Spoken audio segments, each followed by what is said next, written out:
तो गाइस कैसे हैं आप। मैं संजय गुप्ता। दोस्तों एक छोटी सी मोरल हिंदी कहानी लाया हूं आपके लिए। इस कहानी को अंत तक जरूर देखिएगा। बहुत ही मजेदार कहानी है। जो जैसा किया उसके साथ वैसा ही हुआ। एक बार की बात है, एक गोपाल नाम का व्यक्ति था जिसका अजय नाम का एक छोटा सा बेटा था। वो ज़्यादा काम नहीं करता था, धीरे धीरे खाते खाते मोटा हो गया, आलसी हो गया। और जब वो बड़ा हो गया तो उसके पिता ने कहा कि यार बेटा तू काम करने जा, तू घर पे ही पड़ा रहता है, मेरा अनाज खाता है और तू काम भी नहीं करता, ऐसा कितने दिन चलेगा। तब वो लड़के को लेके एक गांव के बड़े सेठ के पास जाता है। वो बोलता है चल मैं तुझे काम पर लगवा दूंगा। और वो उसके पास ले जाता है अपने बेटे अजय को। और जैसे ही उससे मिलवाता है वो कहता है हुजूर ये मेरा बेटा है, इसे किसी भी काम पर आप रख लीजिए और आप जो भी पगार देंगे मुझे मंजूर है।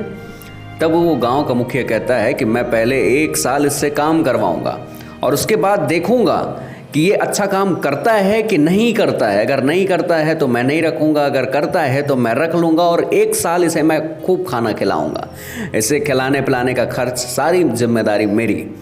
वह व्यक्ति कहता है कि ठीक है। गोपाल कहता है कि आप रखिए इसे और जो भी आप इसे देंगे सब मुझे मंजूर है। और इतना कहते ही वह अपने बेटे को छोड़ के और चला जाता है।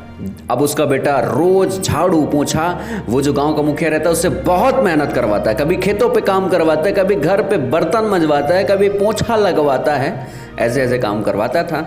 और जब 1 साल पूरे हुए तो उसे 100 रुपए दे के और बोलता है तुम यहाँ से चले जाओ, तुम्हारा काम मुझे पसंद नहीं आया।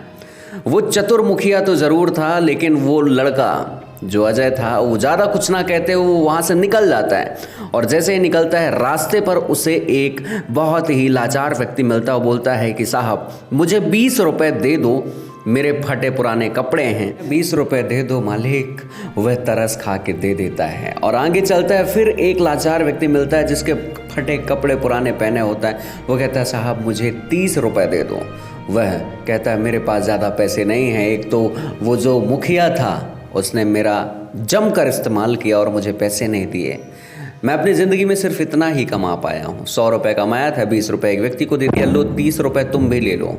और 30 रुपये वो उसे भी देता है। और आगे जैसे ही निकलता है कुछ दूर बाद एक व्यक्ति और मिलता है और वो कहता है कि साहब मुझे 50 रुपये दे दो, बहुत तेज़ी से भूख लगी है, मैं खाना खा लूँ।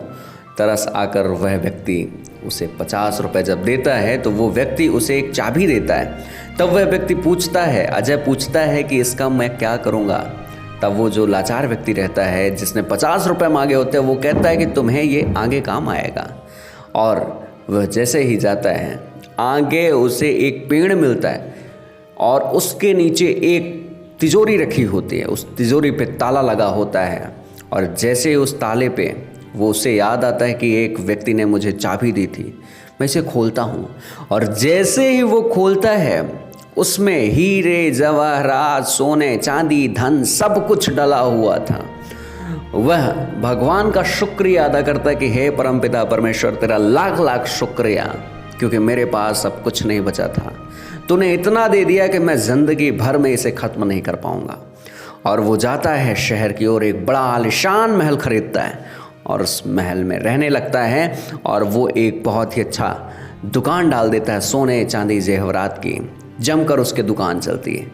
तो दोस्तों इस छोटी सी कहानी से हमें हमारे जीवन में यही सीख मिलती है कि हमेशा अच्छा कर्म करते रहिए। आपके अच्छे कर्म हमेशा लिखते जाते हैं और कभी ना कभी आपको ऐसा फल देते हैं जिसे आप देखकर हैरान हो जाते हैं कि वाह मेरी मेहनत अब रंग लाई है। कभी भी बुरे काम मत करें, कभी किसी का दिल मत दुखाएं, कभी किसी को सताएं नहीं। जितना हो सके लोगों की मदद करें। मदद करने के साथ साथ लोगों पर विश्वास जताएं, लोगों का प्यार पाएं और जीवन में अच्छे कर्म के साथ आगे बढ़ते जाएं। दोस्तों ये कहानी पसंद आई हो तो बहुत बहुत शुक्रिया, बहुत बहुत धन्यवाद। मैं हूं आपका दोस्त संजय गुप्ता सतना। इस वीडियो को लाइक करें, कमेंट में बताएं कि आप कौन से शहर से रहने वाले हैं। तो बहुत बहुत धन्यवाद दोस्तों।